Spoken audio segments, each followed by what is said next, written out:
passiert. Leicht gelandet. Boah. So then this would not have happened. Harvard happened? I have a concussion.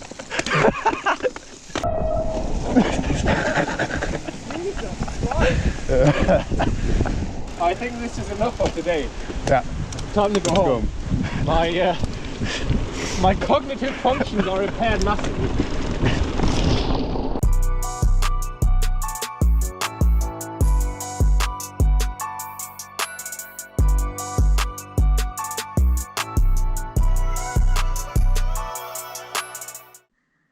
So it's about 2 weeks since my last video, which means it's time for another vlog.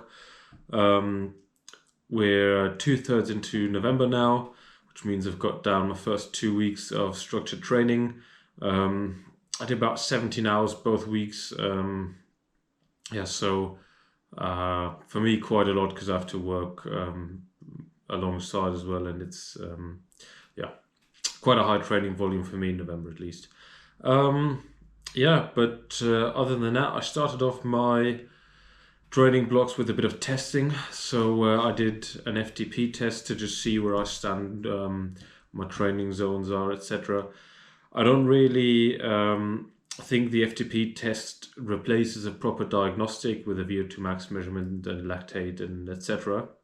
But for me, it's a good reference point because it's easy to do. You can do it at home. It doesn't cost a lot of money, and I can compare it to previous FTP tests, and I know where I stand now in relation to say before the off season or even before like last season. Yeah, so I did an FTP test quite early actually, immediately failed it because I forgot to charge my DO2 batteries. So as soon as I left erg mode on Swift, because I did the test on Swift, I was unable to shift, and then yeah, that was the test basically buggered because I couldn't get in the right gearing. So I had to repeat that. Ended up pushing 351 watts, I think it was, of the 20-minute average, and that came out as an FTP of 333 watts, which is slightly below what I started the season with. So I think it's a good point to start training now to enter the preparations for the 2024 season on a quite high level, and then you build from season to season. So I'm quite happy with that. I also did some heat training. I spoke about that in my last video and said I wanted to do some heat testing and heat training. So I'll take a few minutes to explain what I've done there. So before I start to explain what the heat ramp test that I did looks like, I just want to briefly explain a little bit about heat training. So heat training is basically when you heat your body up to a specific temperature, and then you can do, or you can aim to do one of two things. You can either try and create heat adaptation. So say you're an athlete in Western Europe and you race Kona in October, or you want to race XTERRA Taiwan in March. Then those races are quite hot and humid, and you want to be heat adapted before you go there. But obviously, you can, now it's cold and wet outside, so it's hard to get the heat adaptation. So you can artificially increase your core temperature during training to try and create that heat adaptation. The other thing is something that's also called poor man's altitude training. And as I understand it, this is still a little bit under debate in academia, whether the training at elevated core temperatures actually creates the same effects as altitude training. So say elevated levels of red blood cells. I don't really want to explain how either of those work in detail because I think there are people that can do it better than me. There are some YouTube videos out there, and also some really great research. I will put 2 links to studies for heat adaptation and also for the altitude training in the description if you want to read up on that. I think they're quite well put together. But that's not the point of today's video. So the basis of heat training is to heat up your body or your core temperature. And if you read some books about Kona or the Tour de France or whatnot, there are athletes that will tell you that they've trained in saunas or with loads of jackets. But the key to do this precisely is to actually measure your core temperature. And I have something, it looks like this. It's a core sensor, and it's basically a little white clip that goes onto your heart rate strap, and it sits under here on your ribs. I have to admit, actually, I never really read up on how it works because I am an engineer. From my engineering background, I would infer that it measures your skin temperature, it measures a heat flux, and then estimates a heat transfer coefficient. And from those three things, it'll calculate your core temperature. But yeah, that's just me guessing. So with this thing, you will be able to see your core temperature quite more or less accurately. But that still leaves you needing to know what core temperature is actually correct. So there's a specific range in core temperatures. It's called the heat training zone that you have to reach for the heat adaptation or the heat training to actually kick in. So there's a test protocol which is called the heat ramp test from Core that you can use to determine your heat training zones. And it starts off with a 20-minute warm-up where you start at 5 minutes at 50% of your FTP, this is on the bike now, and then you ramp up every 5 minutes 10% of your FTP until you have 4 ramps and you're at 80%. Ideally, somewhere around that time, you should reach a core temperature of 38 degrees Celsius. It can happen that it'll take you a few minutes longer, or maybe you'll have to push a few watts more, but you shouldn't exceed 20 minutes or those 80% of your FTP massively, because then it'll get too hard. Right, so the test starts exactly as your core temperature reaches 38 degrees Celsius. Then you write down your power output and your heart rate. And over the next several minutes, you will try to keep your heart rate constant, and that will lead to a decreased power output. So you have to manually lower your power output so that your heart rate remains constant. That is the idea. And then you continue until you fall below 80% of what the power output that you started the test with, and then the test is done. So once you fall below this 80% power output, you know your core temperature, and from that you can determine your heat training zones by subtracting half a degree centigrade or Celsius to get the lower end and 0.3 degrees Celsius to get the upper end. So say you reach 40 degrees, you'd have 39.5 to 39.7 as your heat training zone. I've just explained how the heat ramp test works. Now we're actually going to do it. I've done it once before and I didn't manage to heat up quick enough, so I'm in my bathroom now. It's quite tiny. I have the shower running, which is going to increase the humidity and the radiator, so it's going to be nice and cozy. And yeah, hopefully I shouldn't have any of those problems now. Yeah, so let's go and crack on with it.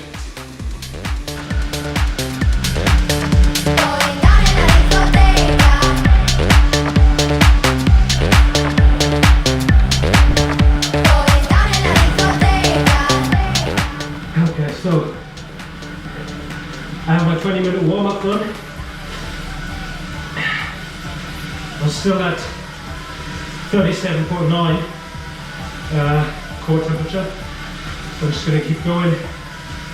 Got about 280 watts on the Wahoo now. So yeah, hope within the next 5 minutes or so I'll start the test. Fucking hell.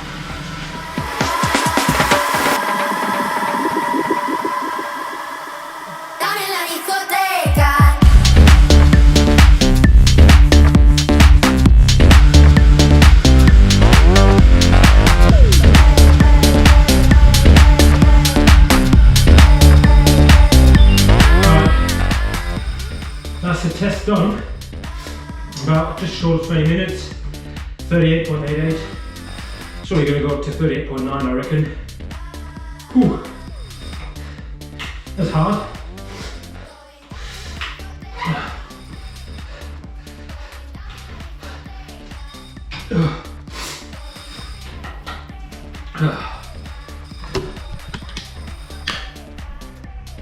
That was pretty hard. It actually gets easier towards the end. I wouldn't have thought that. Yeah, you can see I'm drenched. That's my view. Sweat's dripping from the window. Oh, I'm just gonna chill out for 2 more minutes and then see if I can cool down. That's hard. Yeah. Alright, so this time the heat ramp test worked and I managed to finish it actually. And I made a little Python script to do all of the results and to have a little graph that I've shown up here. Yeah, so you can see I managed to reach 38.91 in the end, and that means my heat training zone is from 38.41 to 38.61 degrees, so roughly 38.4 to 38.6. Yeah, and that's it. Basically, I can use those zones to do heat training. Maybe at this point I can give you a few tips and pointers for heat testing and the training as well. So it is beneficial to wear your core sensor like 10 to 15 minutes before you start exercising. That is because it does have to calibrate, and just chucking it on and then starting immediately can sometimes lead to false values. So yeah, just put it on a little bit early and have it calibrate. You can also see in the mobile app when it's calibrating. You can put on jackets and a lot of clothing. Ideally, you would want to do the test in the kind of clothing or kit that you will train in as well. So if you regularly train in really hot conditions and you just have a vest or like an undershirt on, then you should do your heat test with that as well. If you plan on doing heat training with jackets, you should do your test with jackets as well, because the outside layers of clothing can have an influence on the accuracy of your measurement. You should definitely make sure to drink enough, because it is quite hard and you do lose a lot of fluids. And ideally, if you do the test and maybe your first heat training sessions, you should see if you can have someone there to monitor the test, or at least someone to look after you in case something happens. And if you feel dizzy or bad, then obviously stop the test, because it can become quite dangerous if you overdo it. Okay. Yeah, now maybe for my actual heat training. So usually a heat training block is 2 to 4 weeks in length and consists of 6 to 7 heat training sessions a week. And a heat training session in that context is anything between 45 to 60 minutes spent in your heat training zone. So basically you have to do it for a month every day. I did not do that, partly because I don't have the time at hand to do it, and I would rather do other quality training at the moment.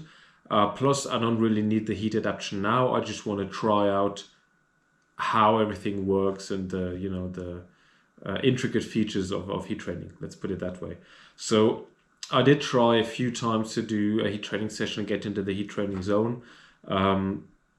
Sometimes it took me too long and I didn't reach it. Sometimes I overshot massively. I'm still in the process of trying to figure out how to get into the heat training zone nicely and then stay there without overshooting or killing myself. So that's something to play around with in the next few weeks of training. And yeah, something I'll probably have to report in another vlog. So besides the heat training, I've also been trying to train outside as much as I still can before the weather gets too bad and the temperatures get too cold. Especially trying to get in a lot of mountain bike rides before the snow comes. Yeah, we actually had snow here on the Brocken, which is, I think we had snow above 850 meters. And we rode up there on the bike, which was wet and miserable. Yeah, but other than that, we still do the odd mountain bike ride on the weekend. During the week, it's often not possible because it gets dark quite early here. Running outside is obviously still possible. I've said in my last vlog that I had some issues with my knee. That seems to have gone better. It's not completely gone yet, but it is significantly better, and the pain is reduced quite a lot. So I'm quite happy about that. Still continuing to work on the strength training though. Yeah, and in winter it's pool time. So the pool's always warm, it's always light. A lot of early morning and late evening pool sessions, a lot of technique. Yeah, usual winter stuff, I guess, really. I think I've covered everything now. I will try to do a video every 2 weeks now. That's kind of the rhythm I'm going to settle for now. I might change it later on, who knows, but yeah. With that, thanks for watching until here. Stay tuned to next time. And I'm going to leave you with a short training montage of all the clips that I took last week, because I enjoy making them, and hopefully you enjoy watching. Otherwise, yeah, you can finish the video now, and see you in 2 weeks' time. Take care. I've been having dreams about falling in love.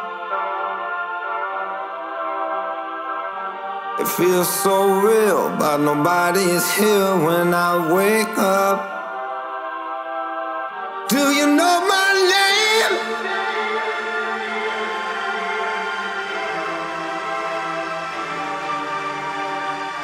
The devil's in the detail.